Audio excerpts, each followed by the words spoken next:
Good afternoon, everybody. Hope you've been having a lovely day, albeit wet and cloudy, or wherever you are. Hope it's been a lovely day if it's not here. Starting off, I wanted to just show you today some of the natural areas nearby where we live. This is a green, and in this spot it looks completely like it's just countryside, but we're smack bang in the middle of our housing estate. And I wanted to show you where I got my my bamboo from yesterday, and it's on an edge of a woodland which is pretty much naturalized, not managed at all, except by walkers who walk paths and cyclists who tear up the undergrowth as they tear through on their quads and so forth. But saying that, there is still a lot of wildlife around. On our housing estate we have quite a few foxes, hedgehogs and all other types of wildlife. I doubt very much that there are any badgers. If there were, they'd have been killed a long time ago because it's just not the environment for them. Not on an estate like this anyway. But, oh listen, storm drain. That is running like a wild river under there with all the rain we've had. But I thought I'd pop out quickly in between showers just to show you, because I was supposed to be at the school garden today, but with the rain coming down in spouts all the time, I'm not going to get all the work done, and laying the paths are just going to be too slippery, and I don't want to left an unfinished path where the kids start running around before I get to finish it. That would not be good. Apart from muddy clothes and carpets in the class, kiddies might get hurt, and they are in a special needs unit as well, so we try to keep things safe. Path going down there into the trees. Oh, the rain has started again. I wish I had an umbrella. Something I never bother with. I find them pointless here, especially because when it's raining it's usually windy, and it's pointless having a umbrella when it's windy. But this would have been a perfect opportunity for one. Right, we're approaching the bamboo now. See, oh, lovely undergrowth. See, there's a path down that way, and a path. We'll take a walk there in a minute, just show you what's inside there. That's if you'll be able to see anything, it's so dark in there. Anyway, here's all the bamboo. It's where I got the bamboo yesterday. It is a massive area that's now covered, where this bamboo has spread right the way to the end and into the woodland there, because I think, oh, squirrel, the squirrels love it, the birds love the bamboo. It's a good place for a lot of nature in there. I mean, it's dense, you can hardly see through it, it's completely dense, but there's a lot of bamboo to be harvested for canes. And a neighbour who lives here opposite the bamboo came to me and said, oh, would you mind, you could just carry on and clear the path next to the road, because it's obviously grown right the way up to the concrete, and it's causing a problem for some, for cars passing and that. So it's made a very, very big impact on this area, and obviously they don't like it. There's a lot of construction going on for housing. This used to be a public green where people used to walk the dogs and play and enjoy countryside, but now it's houses. At least we still have some countryside right next door to it. Almost compensation, but I don't think so. Anyway, so the idea came to me as I was busy pruning after I spoke to that neighbour who jestingly suggested I clear the path, and I thought, well, at least for this section from there to there I would cut back as much as I possibly could. So after I'd cleaned off and harvested all mine, I'd done a little bit of community service, just trimming back some of the path there. Obviously there's a heck of a lot more to be done. I put them against the hedge upside down so that they didn't take root again. But as I was thinking anyway, I thought, what an opportunity. It's a problem that they have here. Somebody must have dumped some from their garden when realizing it was a bit of a rampant plant that would just take over. See some cover from the rain under here. Oh, squirrel on the path down there. But anyway, you can see it goes all the way in there. But it doesn't really go much further because of all the tree roots which are, occupying the space in the ground.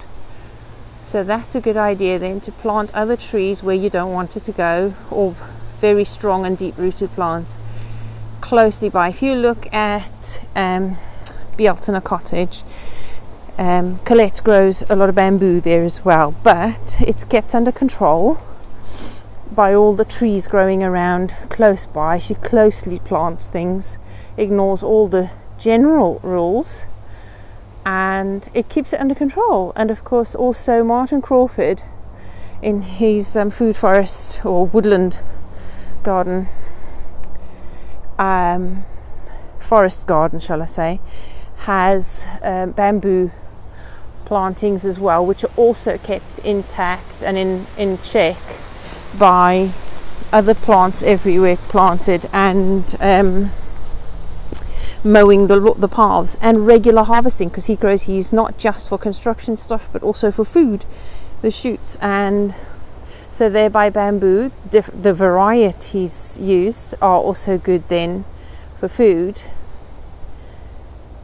but can be kept in check depending on where you are. And obviously in a suburban garden, bamboo is not appropriate. Even the ornamentals need a barrier in the ground, a thick barrier of like a concrete walled bin. I have seen people plant them in, the concrete tubes used for sewage lines and storm drains and things, the big pipes, the sections that they put together. They're about 2 foot deep when they're laid flat on the ground. People have used that to plant bamboo in, and that kind of keeps it in, but it would have to be at least 2 foot above the ground and 2 foot under to make sure the roots don't run, because it is a grass, and just like kutch grass runs, so will bamboo. But so I was thinking about all the pros and cons. Okay, somebody had dumped this ignorantly. It has spread and is continuing to spread right the way along the verge, not knowing what they were doing and not realizing the impact it would have. But it could, as in permaculture, be turned into a positive. People could harvest for their gardens for canes. However, it is not a good idea to put those canes in your garden until they are completely dead and brown and dried. Otherwise they will sprout and you will have this for your garden. And I'm not sure, but I think with some local authorities this would be a very big problem and an invasive species that you would have to pay to have removed professionally. Just like, well, actually not quite as bad as, but similar to Himalayan balsam or knotweed, Japanese knotweed. So you have to be careful when planting bamboo. Check the species. If it's a little dwarfing, even if it's a dwarfing species of bamboo, put it in a well-contained section that's not going to just spread. But be careful with it. Anyway, so this though is still a very good thing. I was thinking as well, I mean, it's only 2 meters in some spaces deep and about 5 meters across there. So it's a partial wind barrier and sound barrier for a lot of noise. So this is such a good dense thicket that it would be a good noise barrier and a wind barrier to stop wind blowing through. However, this is a woodland, but it could still have a lot of wind. So positive there. And of course, if there are any nature reserves anywhere, tell them they've got a panda, or a conservation area if they've got a panda. Plenty of bamboo for them to eat here. Just come and harvest some. But there you are. I'm sure they'll grow their own. But I don't think anybody has a pet panda. There you go. So, I mean, this is abandoned. There's quite a lot of litter around. Obviously, people use this passing through and just haven't got a care for nature or the environment. But nature doesn't care. It keeps going regardless. And because there's such a canopy up here, there isn't a lot of light coming through. So what does grow on the ground is stuff that loves the shade. There's a lot of fly tipping I can see under there, and a lot of well beaten and worn paths. Bird feathers, does that suggest domestic cats using this play area for them, or the foxes? There's a patch of burnt ground over there, so obviously kids come and have barbecues in here. Very irresponsible amongst all the trees. As you can tell, there's been fires here before. Looks like that tree has got some burn marks on it from the past anyway. Yes. Look. And there's a ditch over there completely filled with rubbish. And I imagine that if there was ever any humongous amounts of rain, then that would become a little stream. But what a mess. A beautiful area with so much potential for nature could be polluted like this because of laziness, greed, carelessness and selfishness. What a horrible, horrible thing to do to a natural place. We don't have very many of them. What a waste. Never mind. Nature will carry on anyway, and I'm quite sure that if left with all the seasons of all the leaf fall and the trees falling and fungus growing everywhere, eventually that will all be covered up by nature. It will be swallowed up. I mean, look, on that log, that fallen log on the other side of the ditch there are some bracket fungus growing on the wood, already decaying that wood and taking it back into the soil. It'll take a long time, but that's what nature does. If this place was left and no more litter put in, within a decade, I'm sure, all of that will be covered by new soil that nature will just swallow it up. But it's nice to have a little bit of a nature walk, although not tidy. Keep your eyes off the ground, just look up.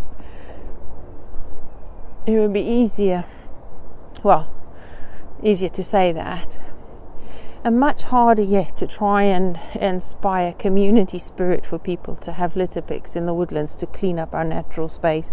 It would have to become a conservation area, and for people to actually love their space. For that to happen, they would have to have a hand in cleaning it. They would have to have a hand in caring for it and looking after it.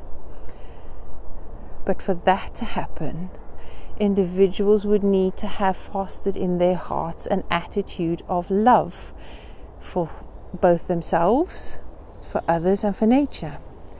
That attitude has to come from example and from the way that they're treated.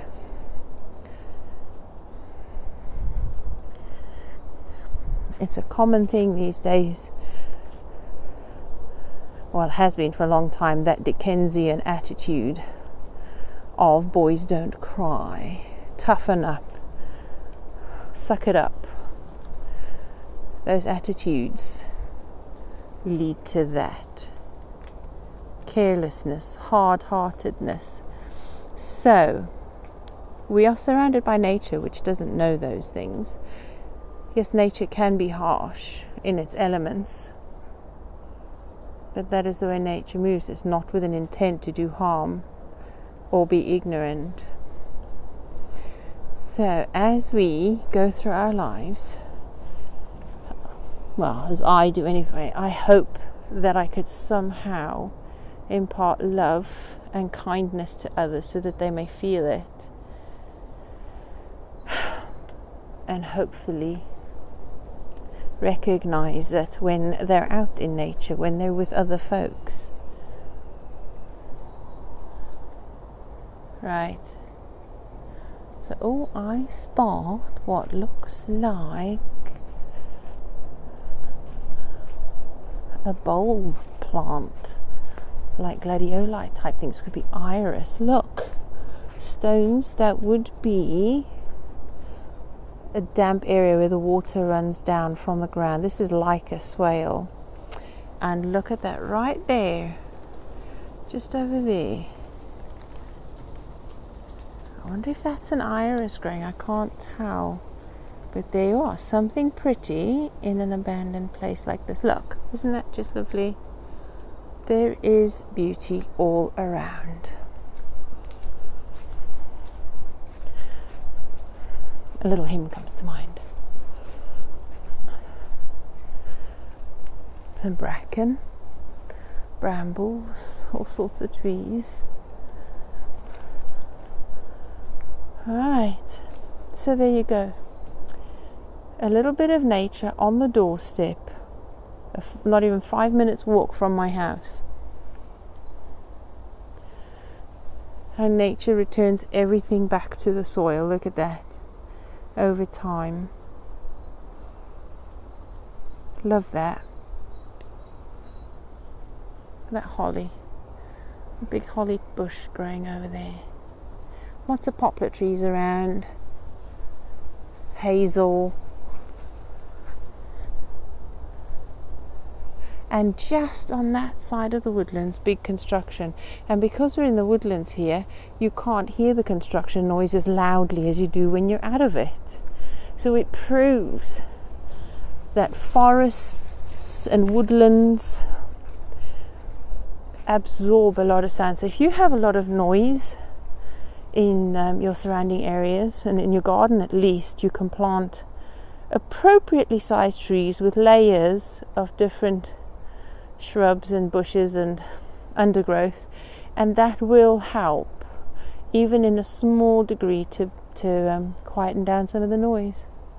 So I'm going to make my way back to the corner. Look at this tree that's fallen over here. Very old tree's got dead right the way up the middle of the trunk there. It's been over a while, the way the ivy's growing all over it there.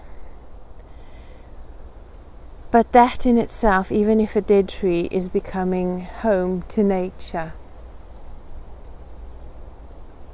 There you are. So I shall be off now. I shall carry on crafting, because I haven't had a chance to do that yet this week. But I will do some crafting and catch up with that. Okay, and I'm not taking this path. I'll take the other one over that side, I think. This one looks a bit slippy. Time of year. All right, lovelies, have a good day. Enjoy whatever the weather brings. Do what's appropriate for it and make the most of it. Get out in a woodland. It's sheltered. Enjoy, lovelies. Bye-bye.